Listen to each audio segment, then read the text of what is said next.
Para mí, de verdad, un honor venir a compartir aquí algunas ideas con estos compatriotas en función de poder, bueno, dar la visión que uno tiene sobre el problema de la seguridad ciudadana y quizás tratar de generar algunos aportes. Lo primero que hay que señalar es que el problema de la inseguridad es un problema multifactorial que va mucho más allá del Ministerio del Interior. Todos siempre decimos más y más policías, más y más patrullas, más y más armas, y aunque hay que hacer alguna de esas cosas, el problema no se limita, no es tan fácil limitarlo solamente a la acción de los cuerpos de policía.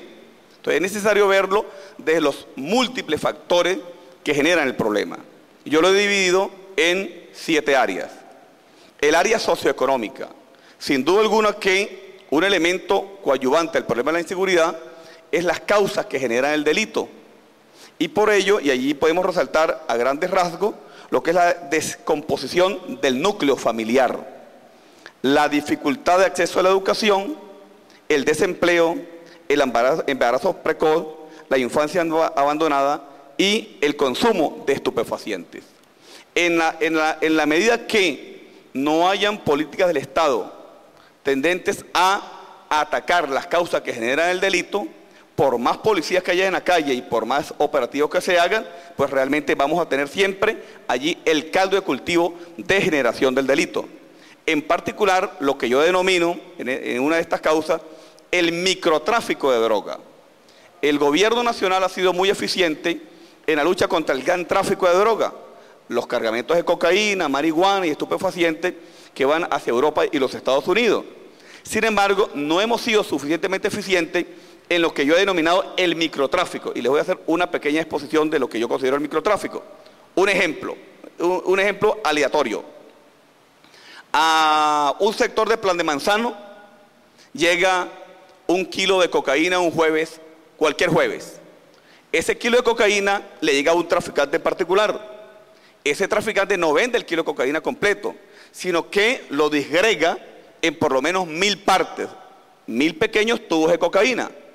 Para eso él necesita crear una pequeña red delictual que va desde el lugar donde divide la cocaína, los distribuidores, los que la cuidan y los que advierten si viene la policía. De ese kilo de cocaína seguramente ese traficante de Plan de Manzano se lo vende a 5 traficantes, y cada uno de esos 5 traficantes crea una red delictual. Esas 5 redes delictuales que se ubican en Plan de Manzano por 1 kilo de cocaína generan por lo menos en cada uno de los traficantes una pequeña organización de no menos de 7 personas que se dedican por entero a generar el delito.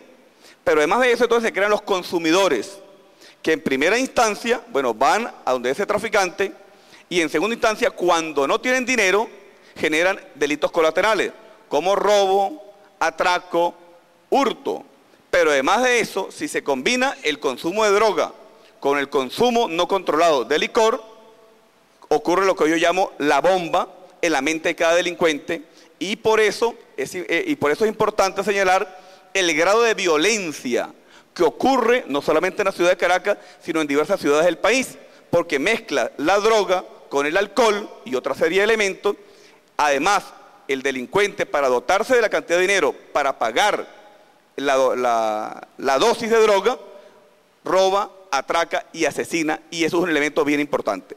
Ese elemento, lamentablemente, nosotros no lo hemos atacado con suficiente contundencia, y yo lo denomino el microtráfico. Ese microtráfico se dispersa a lo largo de toda la ciudad y a lo largo de todas las ciudades, generando un clima de violencia muy especial y una economía paralela, porque ese microtráfico genera una economía paralela en cada uno de los sectores donde efectivamente se genera la distribución de droga. El otro elemento que hay que tomar en cuenta en la materia de seguridad es el ámbito legislativo. Los instrumentos que tenemos para luchar contra el delito. Tenemos una serie de instrumentos legales: el Código Penal, el Código Procesal Penal, la Ley Antidroga, la Ley Anticorrupción y otra serie de leyes. Una parte importante de ellas no están a la altura del momento político, del avance de la sociedad, y están atrasados y permiten que importantes esfuerzos policiales se queden frustrados cuando el propio instrumento legal permite que salga más rápido el delincuente que lo que la policía le llevó en investigar la generación de un delito. El otro elemento es el ámbito judicial. No es para nadie un secreto que aunque hemos hecho esfuerzos importantes en depurar nuestro sistema judicial, todavía hay elementos importantes de corrupción en el sistema judicial que sin duda alguna conviven con el narcotráfico, con el paramilitarismo y otras formas de delincuencia, lo que implica seguir avanzando en una depuración permanente de nuestro sistema judicial para garantizar los jueces idóneos que sean capaces de aplicar las penas que se necesitan para minimizar el delito en ese sentido. El cuarto elemento del sistema acusatorio. En el sistema penal venezolano es la Fiscalía quien acusa y quien elabora los expedientes, pero lamentablemente no tenemos la suficiente cantidad de fiscales para la cantidad de delitos que se producen todos los días en la ciudad de Caracas o en el país.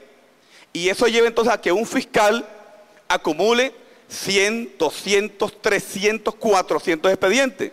Por lo tanto, se hace insuficiente el fiscal para ajustarse a todo el procedimiento de investigación del delito, acortándose los tiempos para la investigación y quedando el delito en impunidad, solo entonces refiriéndose a la Fiscalía a investigar los delitos que han tenido mayor peso en la sociedad y quedando impune gran cantidad de delitos porque no tenemos ni la cantidad de fiscales suficiente ni la formación suficiente para que estos fiscales le den celeridad en la investigación de los delitos.